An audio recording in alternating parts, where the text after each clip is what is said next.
الحمد لله نحمده ونستعينه ونستغفره ونؤمن به ونتوكل عليه ونعوذ بالله من شرور أنفسنا ومن سيئات أعمالنا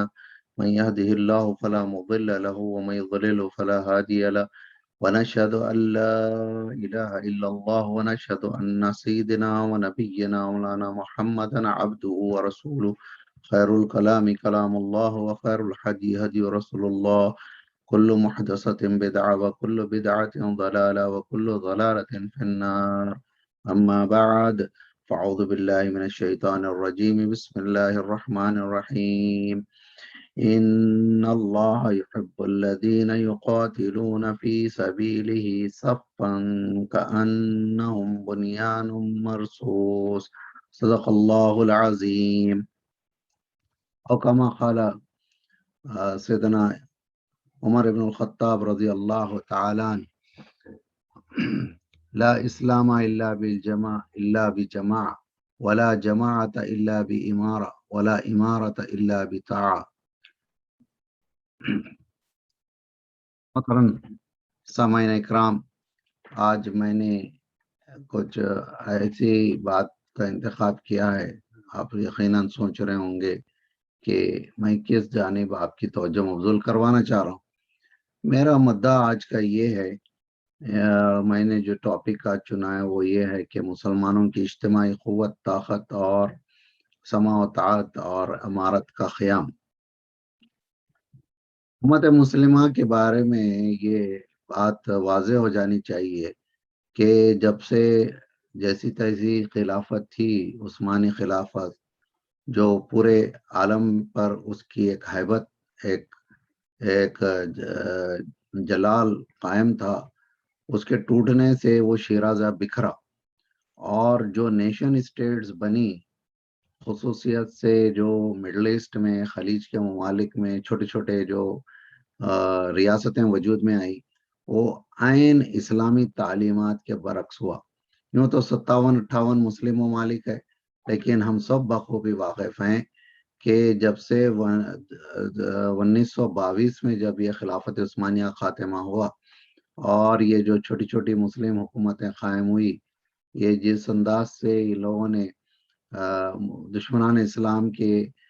ساتھ سازباز کیا ہوا ہے اور ان کی خدمت کرتے ہیں اور ان کے لیے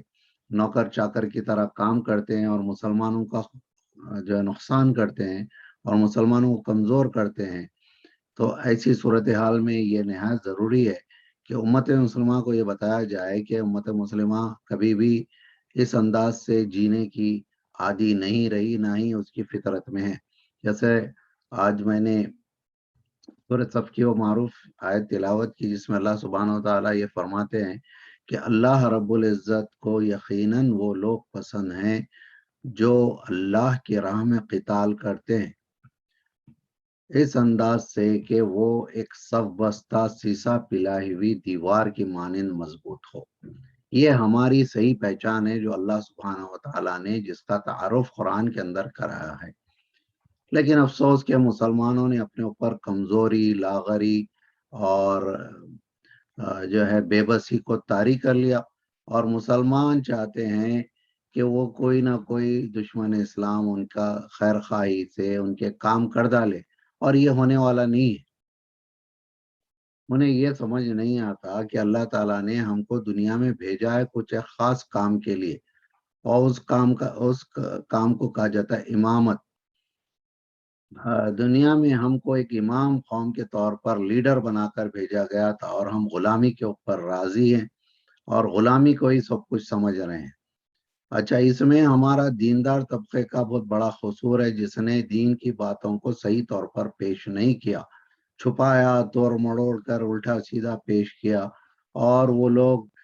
جو دشمنان اسلام ہیں یا ان کے حکمران ہیں ان سے کچھ مراد لیتے رہے، کچھ چیزیں حاصل کی، کچھ دنیاوی نفع حاصل کیا، کچھ زندگی کے مزے لوٹے،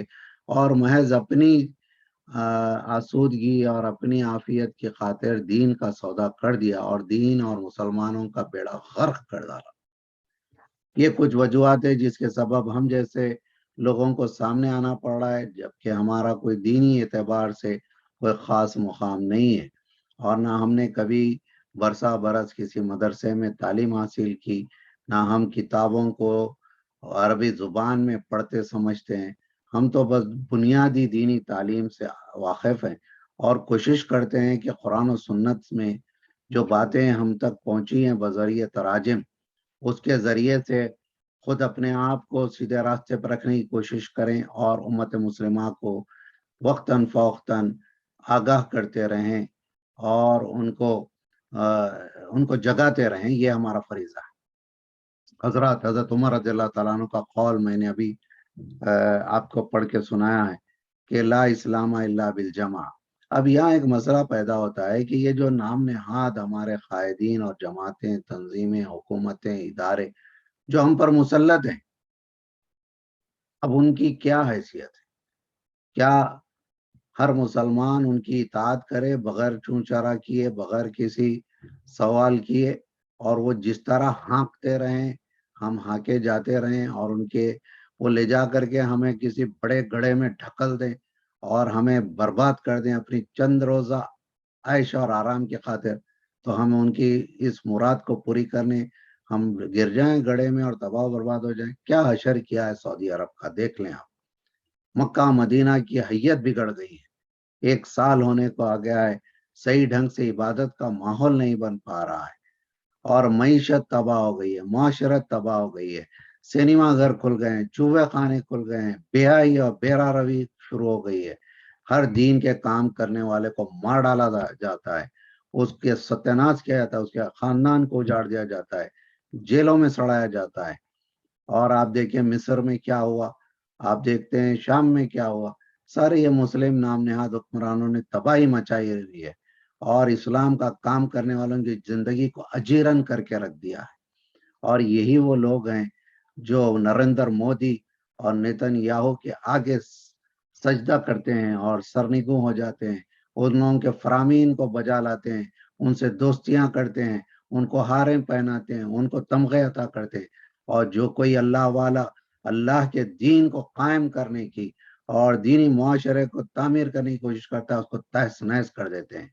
یہ باتیں میں آپ لوگوں کو اس لیے بتا رہا ہوں کہ آج ایسے بہت سارے دیندار ہیں جو یہ دعوے کر رہے ہیں کہ ان کو صحیح معلومات ہے، اور وہ لے جا کر مجرموں، ظالموں، چوروں، ڈاکوں کے حوالے امت کو کر کے وہ چند اپنے ٹکے حاصل کر لیتے ہیں اور عیش کرتے ہیں اس پر، اور مسلمانوں کی بربادی کا تماشا دیکھتے ہیں. ایسے حالات میں ہر مسلمان کو ضروری ہو گیا ہے کہ وہ یہ پتا کرے کہ اصل میں بات ہے کیا اور ہمیں کرنا کیا چاہیے، کس کی اطاعت کرنا چاہیے، کس کی اطاعت نہیں کرنا چاہیے، الجماعت ہے کیا، اور یہ دیگر جو بھی ہے وہ کیا الجماعت ہیں،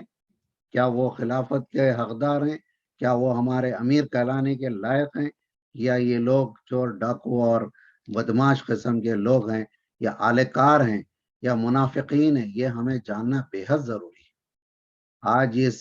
علم کی کمی، سمجھ کی کمی اور ناواقفیت کی بنیاد پر مسلمان کمزور ہو گئے ہیں.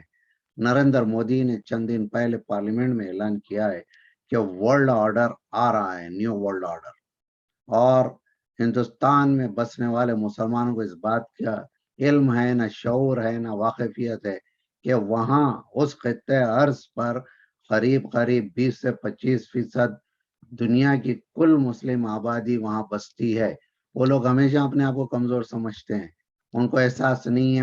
وہ لوگوں میں کیا قوت ہے. وہاں کے علماء کو بھی احساس نہیں ہے، وہاں کے دانشوروں کو بھی احساس نہیں ہے، وہاں کے قائدین کو بھی احساس نہیں ہے. کبھی وہ کانگریس کی جو ہے چاپلوسی کرتے ہیں، کبھی نریندر مودی کے سامنے جھک جاتے ہیں، جو من میں یہاں کرتے ہیں، لیکن ان میں خودداری، غیرت، وقار اور حوصلے کی کمی پائی جاتی ہے. کوئی ایک جماعت بننا نہیں چاہتے، کوئی صحیح مضبوط قائد کو اپنے اندر سے آگے لانا نہیں چاہتے ہیں. وہی گھسے پیٹے اور نکھٹو قسم کے لوگوں کو اپنا قائد سمجھتے ہیں، نہ دل سے ان کی اطاعت کر پاتے ہیں، نہ وہ ان کا حق ادا کروانے یا حق دلوانے کی قابلیت یا اہلیت رکھتے ہیں. ایسے میں ضروری ہو گیا ہے امت مسلمہ کو شعور دلایا جائے، خاص کر جہاں بڑی بڑی آبادیاں ہیں. دیکھیں غزہ کے اندر، فلسطین کے اندر مٹھی بھر اہل ایمان نے دنیا کی بدترین مسلم دشمن طاقت جو ہے اسٹیٹ آف اسرائیل کو